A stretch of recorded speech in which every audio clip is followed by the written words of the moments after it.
Magandang umaga po sa ating lahat mga kapatid. Magandang umaga po, Father Vic. Araw ng Martes sa ikalawang linggo ng Kwaresma. At patuloy tayong pinaaalalahanan ng ating mga pagbasa sa kung papaano tayo dapat kikilos at gagawa, lalo na ngayong panahon ng Kwaresma. Ang napakagandang pagnilayan para sa umagang ito ay ang sinasabi sa Ebanghelyo. Huwag ninyong hayaan na maging pakitang tao lamang ang paggawa ninyo ng mabuti. Magandang itong sinasabing ito ng Ebanghelyo ay ibalik natin sa ating mga sarili at sa ating pagninilay sa buong maghapon.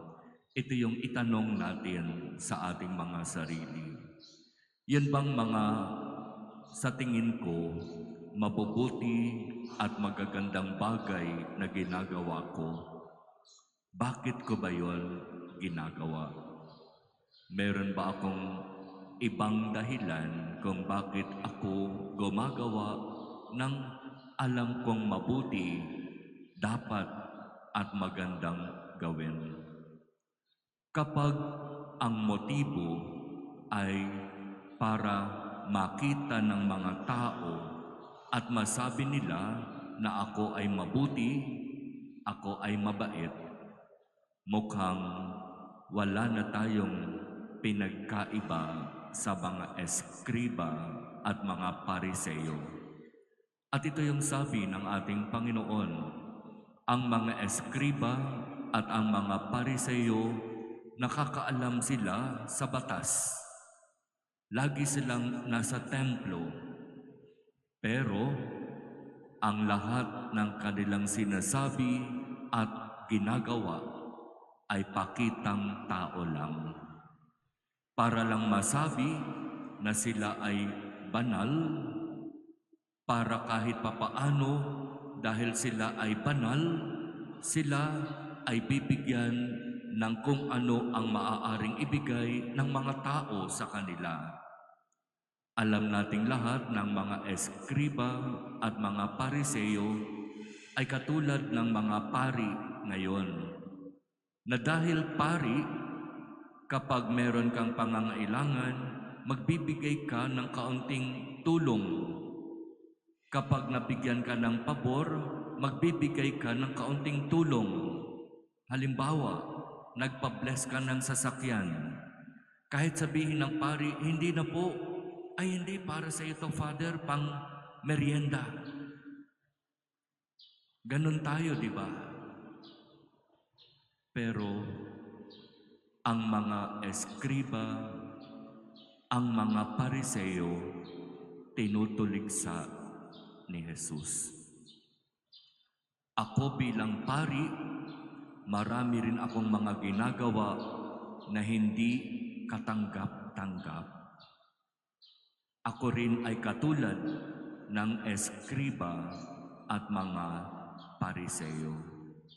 Kaya nga ang sabi ng ating Panginoon, huwag ninyong tutularan ang aming hindi magandang gawa.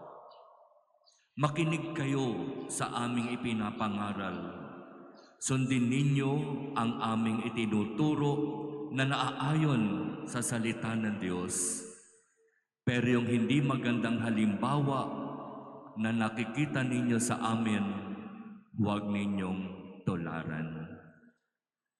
May mga pagkakataon, pakitang tao lamang ang paggawa namin ng mabuti. At iyon ang pagnilayan natin sa buong maghapon. Ako ba'y katulad ng mga eskriba at mga pariseyo? Ginagawa ko yung alam kong dapat gawin dahil nag-iintay ako ng papuri, ng parangal, ng pasasalamat. Na kapag hindi ako nakatanggap at nakarinig ng papuri, ng parangal, ng pasasalamat, medyo sasama ang loob ko. at lalayo ako sa mga taong nandirito sa simbahan. At sasabihin ko sa sarili ko, parang wala yata akong mabuting ginawa dito sa mga kasama ko. Hindi ganoon ang tunay na paglilingkod. Ang tunay na paglilingkod nakatuon sa Diyos. Ang Diyos ang aking pinaglilingkuran at hindi ang tao. Kaya anuman yung sabihin ng mga tao, anuman yung gawin nila, hindi ako magpapaapekto sapagkat malinaw nandirito ako para sumunod at maglingkod sa Diyos.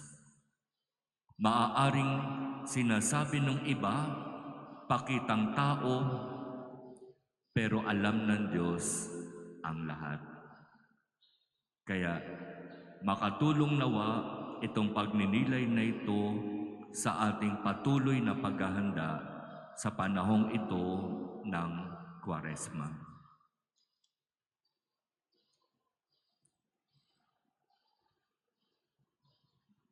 Amen.